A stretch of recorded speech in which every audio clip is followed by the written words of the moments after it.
The Gospel according to Mark chapter 9. And he said to them, truly I tell you, there are some standing here who will not taste death until they see that the kingdom of God has come with power. The Transfiguration. 6 days later, Jesus took with him Peter and James and John, and led them up a high mountain apart by themselves. And he was transfigured before them, and his clothes became dazzling white, such as no one on earth could bleach them. And there appeared to them Elijah with Moses, who were talking with Jesus. Then Peter said to Jesus, Rabbi, it is good for us to be here. Let us make 3 dwellings, one for you, one for Moses, and one for Elijah. He did not know what to say, for they were terrified. Then a cloud overshadowed them, and from the cloud there came a voice, this is my son, the beloved. Listen to him. Suddenly, when they looked around, they saw no one with them anymore, but only Jesus. The coming of Elijah.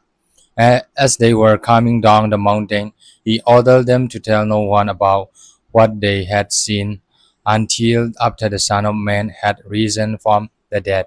So they kept the matter to themselves, questioning what this rising from the dead could mean. Then they asked him, why do the scribes say that Elijah must come first? He said to them, Elijah is indeed coming first to restore all things. How then is it we written about the Son of Man that he is to go through many sufferings and be treated with contempt? But I tell you that Elijah has come, and they did to him whatever they pleased, as it is written about him. The healing of a boy with a spirit. When they came to the disciples, they saw a great crowd around them, and some scribes arguing with them. When the whole crowd saw him, they were immediately overcome with awe, and they ran forward to greet him. He asked them, what are you arguing about with them? Someone from the crowd answered him, Teacher, I brought you my son. He has a spirit that makes him unable to speak, and whenever it seizes him, it dashes him down, and he foams and grinds his teeth and becomes rigid. And I asked your disciples to cast it out, but they could not do so. He answered them, you faithless generation, how much longer must I be among you? How much longer must I put up with you? Bring him with me to me. And they brought the boy to him. When the spirit saw him, immediately it convulsed the boy, and he fell on the ground and rolled about, foaming at the mouth. Jesus asked the father, how long has this been happening to him?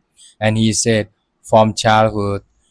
It has often cast him into the fire and into the water to destroy him. But if you are able to do anything, have pity on us and help us. Jesus said to him, if you are able, all things can be done for the one who believes. Immediately the father of the child cried out, I believe, help my unbelief. When Jesus saw that a crowd came running together, he rebuked the unclean spirit, saying to it, you spirit that keeps this boy from speaking and hearing, I command you, come out of him and never enter him again. After crying out and convulsing him terribly, it came out, and the boy was like a corpse, so that most of them say he is dead. But Jesus took him by the hand and lifted him up, and he was able to stand. When he had entered the house, his disciples asked him privately, why could we not cast it out? Can He said to them, this kind can come out only through prayer. Jesus again foretells his death and resurrection. They went on from there and passed through Galilee. He did not want anyone to know it, for he was teaching his disciples, saying to them, the Son of Man is to be betrayed into human hands, and they will kill him, and there 3 days after being killed, he will rise again. But they did not understand what he was saying and were afraid to ask him, "Who is the greatest?" Then they came to Capernaum, and when he was in the house, he asked them, "What were you arguing about on the way?" But they were silent, for on the way they had argued with one another who was the greatest. He sat down, called the 12, and said to them, "Whoever wants to be first must be last of all and servant of all." Then he took a little child and put it among them, and taking it in his arms, he said to them, "Whoever welcomes one such child in my name welcomes me, and whoever welcomes me welcomes not me, but he who sent me." Another exorcist. John said to him, "Teacher, we saw someone casting out demons in your name, and we tried to stop him because he was not following us." But Jesus said, "Do not stop him, for no one who does a deed of power in my name will be able soon afterward to speak evil of me. Whoever is not against us is for us. For truly I tell you, whoever gives you a cup of water to drink because you bear the name of Christ will by no means lose the reward."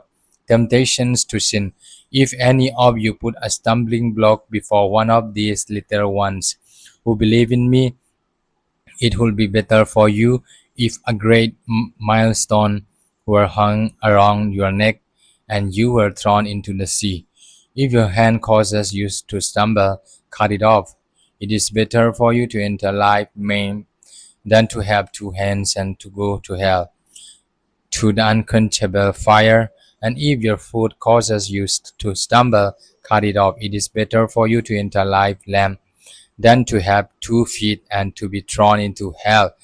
And if your eye causes you stumble, tear it out. It is better for you to enter the kingdom of God with one eye than to have 2 eyes and to be thrown into hell, where their worm never dies and the fire is never quenched. For everyone who will be salted with fire, salt it good. But if salt has lost its saltiness, how can you season it? Have salt in yourselves and be at peace with one another.